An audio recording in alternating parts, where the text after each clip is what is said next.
Ya, shalom saudara-saudaraku yang terkasih dalam Tuhan Yesus Kristus. Haleluya, haleluya. Ya, puji Tuhan, kita bersukacita lagi. Saudara, saya yakin saudara hari ini penuh dengan sukacita Tuhan dan ada di hadirat Tuhan dalam ibadah-ibadah saudara dan saya di hari-hari ini. Minggu 15 Juni tahun 2025. Saudara, di tempat ini di mana jemaat Tuhan ada, Gereja Bethel Malaysia Gold di dalam pelayanannya, di dalam konseling ataupun di dalam penggembalaan harap jemaat Tuhan di berbagai-bagai tempat. Saudara yang terkasih, disinilah Tuhan menempatkan setiap hamba-hambanya untuk meneguhkan iman umat Tuhan, bahkan memberitakan kebenaran firman-Nya bagi segala bangsa dan segala makhluk, agar keselamatan dapat dimiliki oleh setiap makhluk Tuhan yang Tuhan ciptakan. Maka hari ini saudara-saudaraku yang terkasih, dalam kebahagiaan ini kita akan mendengar firman Tuhan yang kita akan baca dari kitab Yakobus, surat Yakobus pasal yang pertama ayat 12 hingga ayat 14. Bunyinya demikian: pengujian dan pencobaan. Berbahagialah orang yang bertahan dalam pencobaan, sebab apabila ia sudah tahan uji, ia akan menerima mahkota kehidupan yang dijanjikan Allah kepada barang siapa yang mengasihi Dia. Apabila seorang dicobai, janganlah ia berkata, pencobaan ini datang dari Allah, sebab Allah tidak dapat dicobai oleh yang jahat, dan Ia sendiri tidak mencobai siapapun. Tetapi tiap-tiap orang yang dicobai oleh keinginannya sendiri, karena ia diseret dan dipikat olehnya. Baik, sampai demikian jauh bagian bacaan firman Tuhan, saudaraku yang terkasih. Berbahagialah kita karena kita rindu mendapatkan berkat Tuhan yang lebih lagi. Firman Tuhan kali ini saudara-saudara akan melengkapi kita, memperteguh kita agar kita tetap bersedia menerima berkat Tuhan. Baik, firman Tuhan untuk kita mengerti bagian ini, kita akan bersama-sama ada di dalam sebuah tema yang disebut iman yang murni. Saudara-saudara, tema kita hari ini adalah iman yang murni. Baik, kelanjutan daripada khotbah minggu lalu, prosesitas iman. Di situ kita menemukan bagaimana iman itu melalui sebuah proses, dan dia melalui tahapan lepas tahapan. Baik, kali ini saudara-saudara, dalam kitab Yakobus menerangkan bagaimana iman itu akan mengalami sebuah ujian. Surat Yakobus, di mana Rasul Yakobus ini menggembalakan jemaat Tuhan yang ada di Yerusalem. Namun dia sendiri menggembalakan dan mempedulikan jemaat Tuhan yang berada di berbagai-bagai perantauan, khususnya di Asia Kecil. Jemaat Tuhan yang berlatar belakang Yahudi ini, atau Yudaisme ini, mereka telah menjadi percaya. Mereka percaya menerima Kristus Yesus sebagai Tuhan dan Juru Selamat. Namun saudara-saudara, di dalam perkembangan kehidupan mereka di dunia ini, mereka tidak luput dari sebutan yang disebut ujian iman. Saudara-saudara, pengalaman ini atau pembelajaran ujian iman yang dialami oleh jemaat Tuhan atau orang-orang percaya kepada Yesus Kristus ini tentunya menjadi pembelajaran atau pengetahuan bagi kita lagi, bahwa di dunia ini, kehidupan kita semua masing-masing akan masuk ke dalam apa yang disebut ujian iman. Baik, pemahaman tentang pengalaman iman ini perlu kita sampaikan dan kita ajar bahwa iman itu adalah sebuah proses di mana di situ akan melalui ujian. Percaya kepada Yesus Kristus itu adalah benar, itu adalah mulia dan baik. Tetapi kita juga harus memahami, dan kita juga harus mau menerima dan mengetahui bahwa ujian iman itu selalu ada. Beriman kepada Yesus Kristus itu tidak berhenti kepada kepercayaan itu sendiri. Setiap orang yang percaya bahwa Yesus Kristus adalah Tuhan dan Juru Selamat, itu tidak berhenti kepada sebuah statement dan pengakuan seperti itu. Dia akan diuji oleh kondisi di dunia.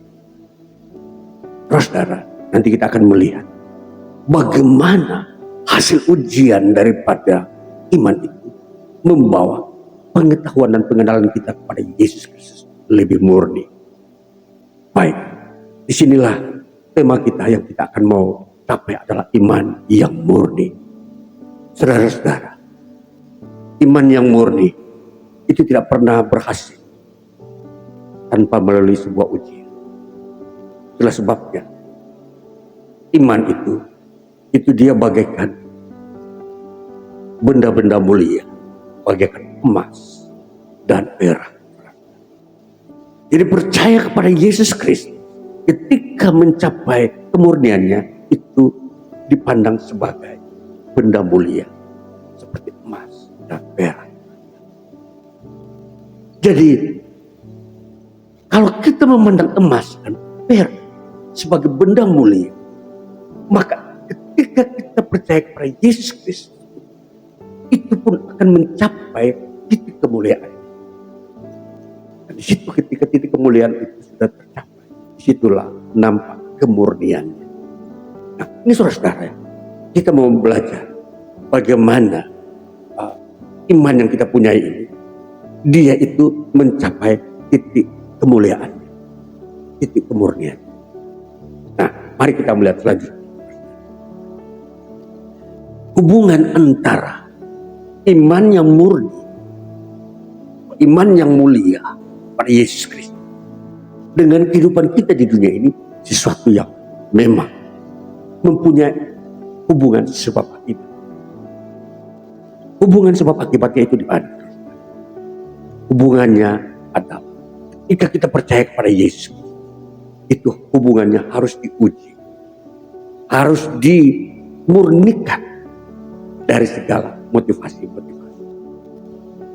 Baik, kita memperhatikan bagaimana ujian iman itu nyata dan berbentuk di dalam kehidupan setiap individu. Jadi ujian iman itu dia datang atau dia hadir di dalam setiap individu, di dalam setiap orang, di mana dia memegang kepercayaannya, memegang imannya dia di hadapan Tuhan Yesus Kristus. Nah, ini ujiannya itu berlaku terhadap diri setiap orang. Jadi siapapun dia akan masuk ke dalam wilayah ujian. Apakah dia rasul, apakah dia jemaat biasa, setiap manusia yang telah melihat Yesus Kristus dan mempercayainya sebagai Tuhan dan Juru Selamat akan masuk dalam dapur ujian yang akan memurnikan imannya dia. Terus, sebuah pernyataan ini mempunyai alasan. Sebuah alasan kenapa setiap orang yang percaya kepada Yesus harus diuji kelanjutannya. Tidak cukup dia menerima Yesus, percaya dan menerima Roh Kudus dan menerima kitab suci, tetap sebagai pegangan imannya. Itu belum cukup atau belum menciptakan sebuah kemuliaan iman di dalam diri.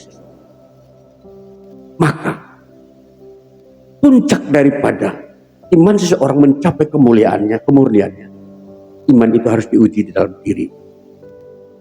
Jadi kita mau akan melihat bagaimana ujian itu ada dan berbentuk. Saudara-saudara, dunia yang kita tempati ini, dan kita sebagai manusia, sebagai ciptaan Tuhan, itu telah mengalami sebuah degradasi kehidupan yang disebut dosa telah merenggut kehidupan manusia di dunia ini. Jadi semua orang yang telah tinggal dan hidup di dunia ini, mereka telah mendapat sebuah identitas yang disebut manusia berdosa. Manusia yang ada di dunia ini, yang perlu ditebus atau diambil dan dibawa keluar menjadi sebuah atau sesuatu yang murni dan sesuai dengan hakikatnya yang semula sebagai manusia. Jadi pandangan yang kita harus tahu, manusia di dalam dunia ini semua telah dilumuri oleh dosa. Jadi ketika Yesus datang membawa manusia keluar dari dosa, masuk ke dalam persekutuan dengan Kristus, di sini masih harus dimurnikan. Lingkungan ini harus dimurnikan. Makanya gereja adalah sebuah tempat pemurnian manusia dari dosa. Perhatikan. Jadi kalau kita mau melihat definisi gereja, gereja bukanlah tempat yang identik dengan surga. Bukan, belum. Gereja adalah sebuah tempat pemurnian manusia dari dosa yang sebelumnya dia tinggal di dalam dosa. Jadi kalau kita membuat diagram, katakanlah di sini dosa. Ketika Yesus datang mengambil manusia keluar dari dosa di dunia ini, dia membawa keluar. Dan taruhnya di mana? Di gereja. Nah, gereja ini masih di dunia ini, saudara. Dan surga di sana. Dan di sini masa persiapan untuk manusia masuk ke surga. Inilah gereja. Nah, di dalam gereja itu diajarkan pengetahuan kebenaran Allah, kebenaran Kristus Yesus, pengampunan dosa, bagaimana Roh Kudus menguduskan manusia di dalam gereja, bagaimana firman yang benar itu diajarkan kepada manusia yang berdosa di dalam gereja. Itulah tempat pemurnian, saudara-saudara. Nah, kalau tempat pemurniannya adalah gereja, itu bagaikan apa yang disebut dapur api. Tetapi bahan ujiannya apa? Bahan ujiannya ialah masalah-masalah yang masih ada di dunia ini. Nah, kalau itu kita sebut bahan-bahan ujian, katakanlah itu api.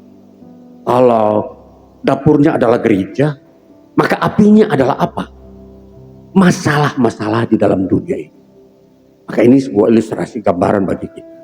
Bagaimana iman setiap orang diuji di dunia ini ketika dia ada dalam gereja. Kalau dia tidak ada dalam gereja, dia tidak pernah diuji. Dia tetap ada di dalam memang keberdosaan. Ya contoh kalau ada orang mau mengambil tambang emas, dia harus menggali dulu dari dalam bumi, perut bumi. Terus bahan-bahan itu bercampur dengan lumpur dan pasir dan tanah. Dan kemudian masuk dalam dapur perapian untuk pemurnian untuk mendapatkan emas murni. Bahan-bahan yang dilepaskan keluar dari emas itu seperti kotoran-kotoran itu dikeluarkan. Nah, itulah ibaratnya gereja adalah tempat di mana di situ semua kotoran-kotoran dikeluarkan dari setiap orang. Kita paham, saudara-saudara. Jadi masuk gereja harus difahami seperti itu. Oh, saya ingin dimurnikan lagi. Sepanjang kita di dunia ini, kita terus dimurnikan sampai hari Tuhan datang. Baru kita sempurna. Jadi gereja, di mana hamba Tuhan, gereja Tuhan yang Tuhan dirikan, menyediakan firman dan hambanya untuk memurnikan setiap individu, setiap jemaat dari lumpur dosa.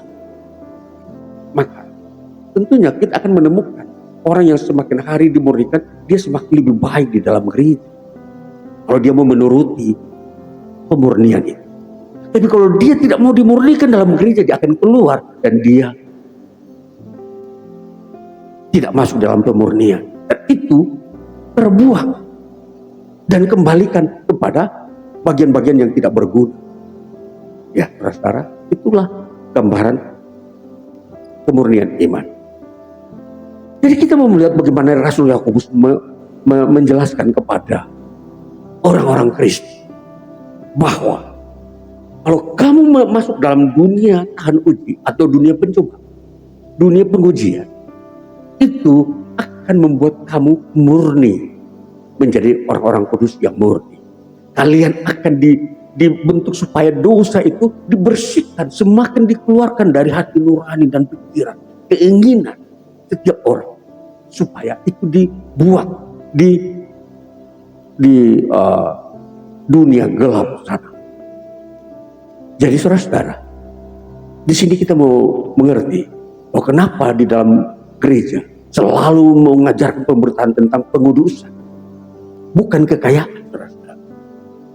Jadi kalau gereja mengerti fungsi gereja atau orang-orang percaya mengerti fungsi gereja di dunia, maka mereka akan mengajarkan tentang pengudusan, penyucian, karena gereja adalah tempat penyucian manusia dari keberdosaan, bukan tempat untuk mendapatkan kekayaan, saudara-saudara. Jadi di sini era di mana perjanjian baru berbicara gereja adalah tempat penyucian, bukan tempat orang memanen berkat Tuhan atau kekayaan-kekayaan jasmani. Jadi saudara-saudara, di sini konsep ini yang harus kita mengerti. Jadi kalau orang tujuan ke gereja untuk mencari kekayaan, dia salah mengerti, dan mungkin saja gereja yang dibangun di situ memang mempunyai visi yang keliru. Dia tidak menggunakan visi sesuai dengan apa yang firman Tuhan ajarkan, bahwa setelah orang mengenal Kristus, dia harus dimurnikan, dia harus melalui dapur pengujian, segala dosa harus dibersihkan. Setiap dosa kecil-kecil semakin kecil dibersihkan, sehingga muncul emas murni. Tidak ada lagi emas-emas campuran yang karatnya semakin rendah, semakin murni. 24 karat emas itu harus sampai pada puncaknya emas murni 24. Kalau kita kenal sekarang. Terus di sini iman Kristen visinya seperti itu, bahwa setiap orang yang percaya kepada Yesus harus sampai puncaknya 100%. Jadi kalau saudara masih sering melakukan dosa, seringlah datang ke gereja untuk mengalami penyucian. Di sana ada firman Kristus kamu dengar. Di sana ada doa dari para hamba-hamba Tuhan untuk menguduskan saudara agar saudara bisa keluar lepas daripada dosa dunia yang mengikat saudara. Jadi saudara-saudara, mari kita mau mengerti gereja dalam fungsi sebagai pemurnian. Jadi di sini belum sampai ibarat bahwa gereja itu sebagai kebun anggur. Jadi di sini pemahaman keselamatan, teori keselamatan, bahwa gereja itu adalah tempat penyucian, pemurnian emas, pemurnian individu, bukan kebun anggur yang akan orang memanen anggur di sini. Jadi, saudara-saudara, mari kita melihat konteks sesuai dengan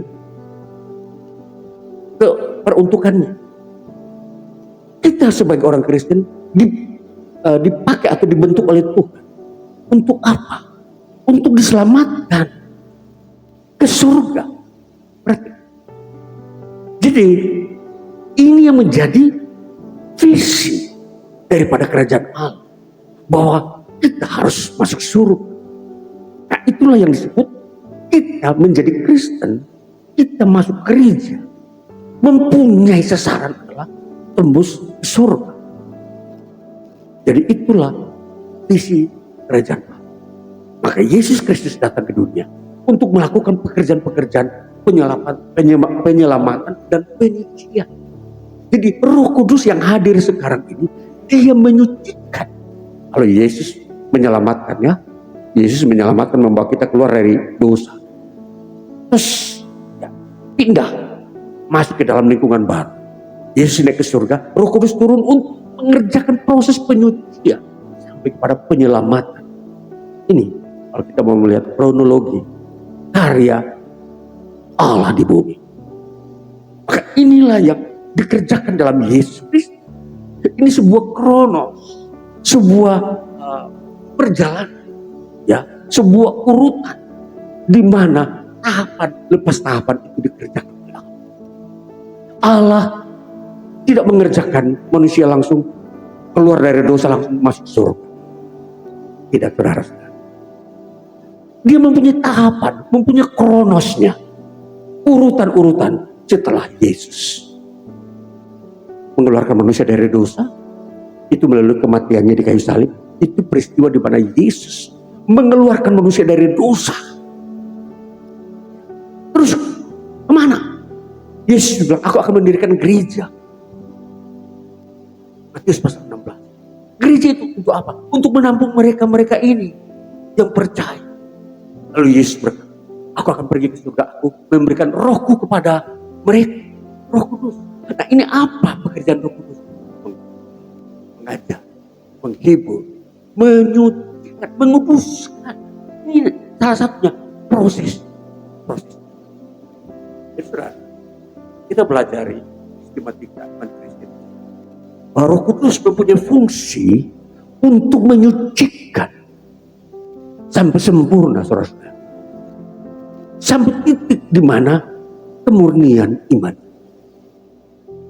Jadi Allah akan melihat setiap orang yang dikuduskan, dimurnikan di dalam gereja itu harus mencapai titik kesempurnaan, kemuliaan.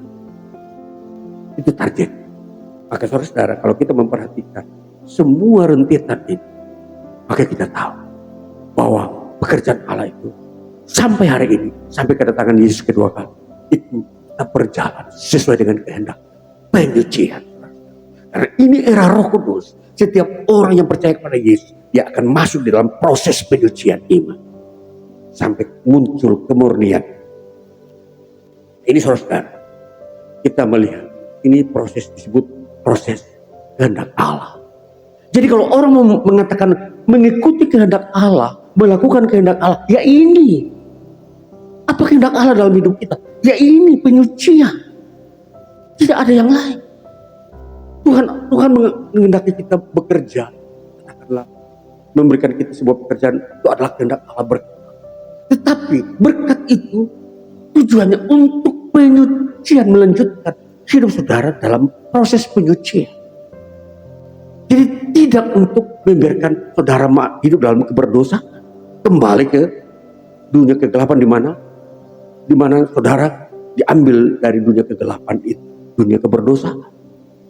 Jadi ketika kita ada di dalam gereja, itu kita harus mata terbuka, kita sedang diproses oleh Tuhan, disucikan, murni, sampai kita semakin hari mengerti, oh Tuhan maunya begini, saya harus merendahkan hati, saya harus dipimpin oleh Roh Kudus, oh saya harus mendengarkan firman, karena itu alat-alat bahan-bahan penyucian untuk menyucikan kita.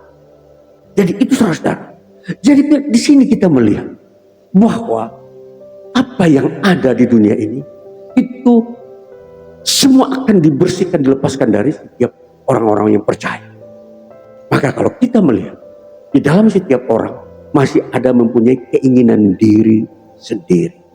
Ini sebuah problem dan ini sebuah bah untuk dijadikan api penyucian. Saudara, api penyucian itu hanya ada dalam kehidupan di dunia ini. Ketika di dalam alam kubur sudah tidak ada. Ada teologi yang mengajarkan bahwa api penyucian itu ada di dalam alam kubur. Ya, kalau kita melihat teologi Katolik, ya, mereka mengatakan kalau orang yang umatnya yang masih berdosa di bumi ini lalu dia mati, maka api penyucian itu bisa masih difungsikan di alam kubur, di mana di situ pengampunan bisa terjadi asalkan keluarganya yang masih hidup di dunia ini melakukan banyak persembahan kepada Tuhan, banyak memohon doa agar keluarganya itu yang sudah mati di alam kubur di sana disucikan. Tidak, saudara. Alkitab tidak mengajarkan api penyucian itu di dalam alam kubur. Api penyucian itu di dalam kehidupan kita di dunia ini ketika saudara masuk dalam gereja. Jadi di situ disucikan.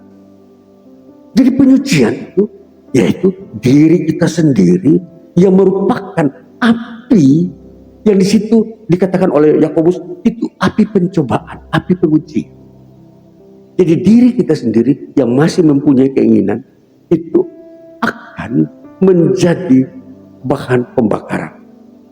Dikatakan di dalam ayatnya yang ke-13 dikatakan, apabila seorang dicobai, janganlah ia berkata, pencobaan ini datang dari Allah.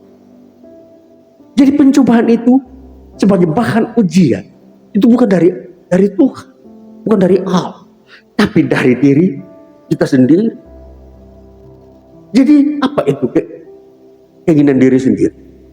Keinginan diri sendiri itu seperti kita masih mau mencintai dunia ini dengan segala kekayaannya.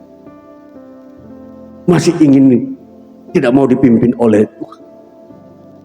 Ya, jadi kita yang sudah menerima Yesus, kita akan berhadapan dengan api penyucian seperti ini. Setiap orang akan mengalami api ujian ini, yaitu supaya dia tidak mencintai diri sendiri lagi, tapi dia mencintai Tuhan. Maka inilah bahan api ujian. Saudara, memahami alam pikiran iman Kristen di sini. Jadi iman Kristen, dia itu tidaklah seperti benda mati atau tidak melalui sebuah proses.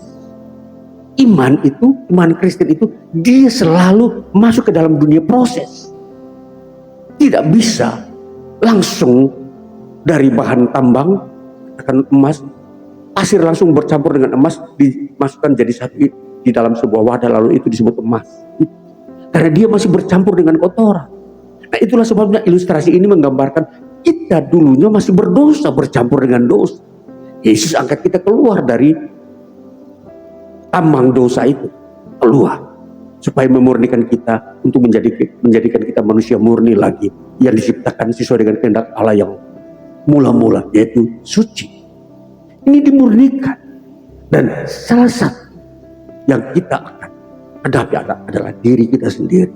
Setiap orang menghadapi dirinya sendiri yang disebut api penyucian itu. Apa itu? Supaya kita tidak mencintai keinginan diri sendiri.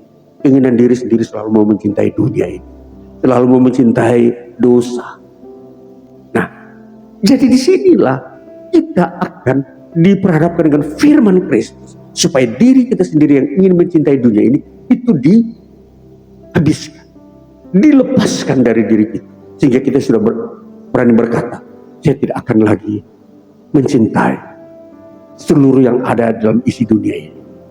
Saya hanya mencintai kehendak Kristus Yesus yang membawa saya kepada penyucian.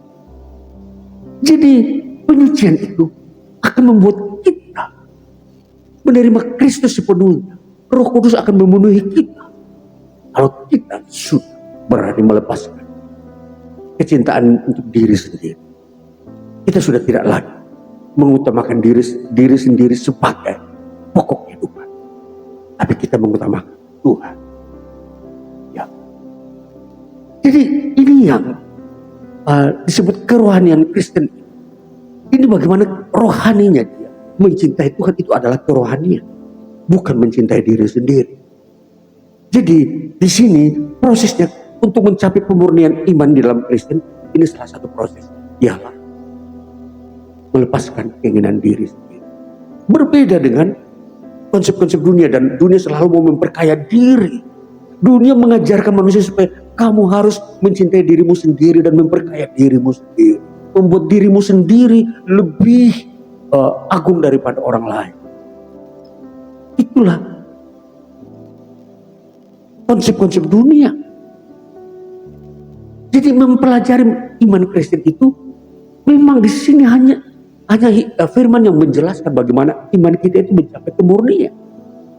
Itu kita kita mengenal diri kita sendiri, bahwa di dalam diri kita mempunyai keinginan untuk mencintai diri kita sendiri. Padahal Tuhan mau kita mencintai Tuhan. Nah, ini yang disebut proses, saudara. Masuk di dalam dapur pengujian iman, di dalam gereja itu supaya kita mencintai Tuhan. Jadi ketika saudara masuk ke gereja, tujuannya supaya saudara semakin mencintai Tuhan. Kalau saudara tidak menemukan mencintai Tuhan, saudara salah masuk. Saudara tidak mempunyai pemahaman tentang menjadi orang Kristen. Saudara ke gereja beribadah, saudara tidak memahami bagaimana, apa tujuan saya ke gereja. Ini yang mau dijelaskan oleh firman. Saudara di dunia ini, kalau saudara mencapai cinta akan Tuhan yang maksimal, saudara tidak akan melihat kehidupan yang berbahagia. Kehidupan yang Tuhan sediakan, kesempurnaan Dia sebagai Tuhan atas kita. Dan Dia memberikan kemuliaannya yang besar itu supaya kita juga merasakan bagaimana kemuliaan Tuhan. Terus jadi menjadi Kristen bukan hanya sekedar kita ikut-ikutan dengan yang lain. Oh, yang penting saya Kristen. Tidak, saudara. Tidak sama dengan yang lain. Saudara harus mengerti bahwa kekristenan mengutamakan penyucian. Serupa dengan Allah. Serupa dengan Kristus yang suci. Itu kehendak Tuhan. Jadi kalau kita tidak mempunyai visi tentang penyucian diri di dalam kekristenan, maka kita tidak mengambil bagian dalam kehendak Allah. Dan kita tidak mau disuci. Kita tidak mau disuci. Kalau orang disucikan seringkali memang sakit, saudara-saudara.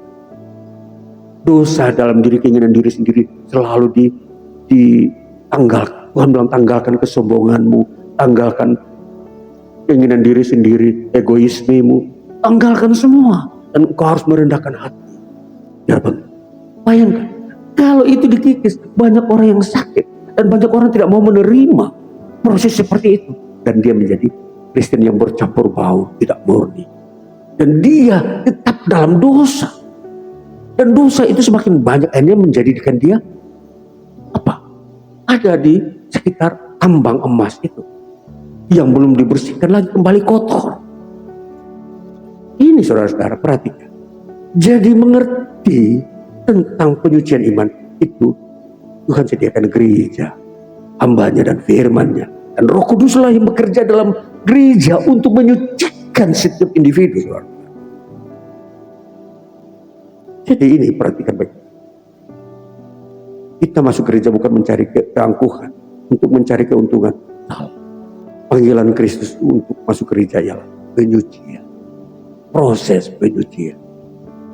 Perhatikan, ini berita Injil, ini kebenaran Injil, tidak bisa diganti dengan yang lain. Karena gereja bukan tempat bisnis, gereja bukan tempat kebudayaan, gereja bukan tempat pengumpulan adat istiadat seluruh suku bangsa di situ. Jadi kalau yang diutamakan adat istiadat di sebuah gereja, maka itu Tuhan memandang itu bukan gereja, karena di situ tidak ada penyucian. Saudara perhatikan, jangan saudara memperlakukan gereja itu sebagai tempat politik, tempat bisnis, tempat kebudayaan, tempat kumpul-kumpul sosialisasi manusia untuk mengembangkan budaya manusia. Tidak, saudara. Jangan mengotori dan merusak pekerjaan Tuhan. Pekerjaan Tuhan itu untuk keselamatan, untuk manusia menuju ke surga, bukan untuk manusia tetap di dunia ini. Jadi visi kerajaan Allah tentang adanya gereja, kehadiran Roh Kudus untuk keselamatan, maka proses penyucian itu harus dikerjakan. Pekerjaan utama dalam gereja adalah penyucian, saudara-saudara. Penyucian. Jadi setiap hari waktu manusia, setiap individu jemaat itu dibersihkan, dikuduskan dari dosa-dosa yang ada di dunia ini. Ya, jadi kita masuk di dalam ibadah kita hari lepas hari, semakin kita menemukan keagungan, kemuliaan firman Kristus, karya Kristus, karya Roh Kudus. Jadi Roh Kudus datang ke dunia ini bukan duduk-duduk melihat umat beribadah. Dia bekerja untuk menyucikan, menguduskan setiap individu. Jadi pemahaman ini harus kita betul-betul baik. Baru kita bisa menemukan bagaimana iman saya, iman saudara dan saya begitu mulia sebagai pemberian Tuhan. Dan kita akan melihat kebesaran Tuhan dalam diri kita sendiri.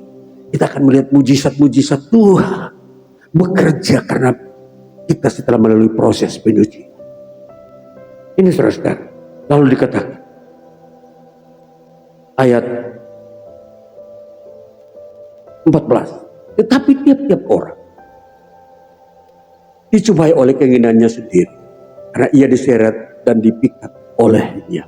Ini tadi sudah dijelaskan bahwa tiap-tiap orang itu diseret oleh keinginannya sendiri, ya, diseret dan dipaksa atau dipikat. Jadi itulah apa? Pencobaan. Jadi itu akan membuktikan bahwa kalau saudara melepaskan keinginan diri sendiri dan meninggikan, mengutamakan kehendak Tuhan, maka disitulah saudara dan saya diproses masuk dalam penyucian. Jadi penyucian itu ada di dunia ini sampai kita mencapai titik pertobatan yang sempurna. Jadi kita jangan disesatkan oleh ajaran-ajaran bahwa kalau kita sudah mati baru terjadi penyucian di alam kubur. Salah. Itu sebuah penyesatan di dunia ini. Sebab karya Kristus dan Roh Kudus itu bekerja di alam dunia nyata, bukan di alam kubur yang sudah orang mati baru disucikan. Saudara tidak. Jadi pengakuan dosa dilakukan oleh setiap orang yang berbuat dosa kepada Tuhan. Disitulah proses penyucian. Maka di sini harus kita melihat makna penyucian itu sebenar-benarnya. Tidak di dalam sebuah akal-akal manusia, tapi menurut wahyu, menurut firman-Nya, bahwa penyucian itu ada di dunia nyata hidup ini. Karena kita masih hidup di dunia. Maka ini saudara-saudara, maka kalau kita melihat bahwa apa yang disucikan oleh Tuhan itu bersumber dari Bapa. Kita baca Yakobus pasal 3 ayat 17. Sebagai pembanding untuk kita mau melihat bahwa apa yang ada di dunia ini sungguh-sungguh itu diberikan oleh Allah, oleh Bapa untuk keselamatan hidup manusia. Yakobus 3 ayat 17. Tetapi hikmat yang dari atas adalah pertama-tama murni, selanjutnya pendamai, peramah, penurut, penuh belas kasihan, dan buah-buah yang baik, tidak memihak dan tidak munafik. Saudara-saudara, iman yang murni akan menghasilkan ini. Semua itu akan datang dari atas. Iman yang dimurnikan oleh Roh Kudus di dunia ini, di dalam gereja kepada setiap individu, akan menghasilkan iman itu murni. Kemudian menjadi pendamai, menjadi peramah, penurut, penuh belas kasih, dan buah-buah yang baik. Saudara, bahkan tidak memihak dan tidak munafik. Sebaliknya, kalau orang yang tidak mau disucikan, tidak masuk dalam proses penyucian, kita melihat ayat 15. Itu bukanlah hikmat yang datang dari atas, tetapi dari dunia dan dari nafsu manusia, dari setan-setan. Jadi kalau manusia menolak penyucian, tetap hidup dalam dosanya diri sendiri, itu berarti dia tidak menerima hikmat yang dari atas, tapi dia menerima dari setan-setan, dari manusia. Itu saudara. Jadi di sini kita dapat menerima gambar bahwa gereja hadir di dunia ini untuk melakukan proses penyucian menjadi pekerjaan Allah di sini. Tanggung jawabnya gereja, di mana Roh Kudus hadir di dalamnya untuk menyucikan setiap individu agar mempersiapkan diri masuk dalam keselamatan kerjaan. Saudara ingat, jadi lihat ini dengan baik-baik. Jangan salah menilai, melihat wajah gereja. Gereja hanya satu-satunya tempat penyajian untuk hidup kami. Jangan saudara masuk di gereja itu mencari yang lain. Kalau saudara mencari yang lain, saudara salah alamat. Jadi perhatikan. Kalau saudara sudah siap untuk masuk dalam kerajaan saudara, masuklah ke dalam gereja panggilan Kristus. Di situ saudara siap harus disucikan, dikikis segala keangkuhan, kesombongan, dan semua keangkuhan diri siap untuk dilepaskan. Dan saudara siap masuk menyembah Tuhan, dipimpin oleh Roh Kudus, dipenuhi oleh Roh. Disitulah saudara akan bahagia. Dan inilah berita Injil, bagaimana menemukan iman yang murni. Di situ saudara akan mendapatkan, saudara menjadi manusia Tuhan yang dipersiapkan, diselamatkan pada hari Kristus Yesus. Tuhan Yesus memberkati. Haleluya. Amin.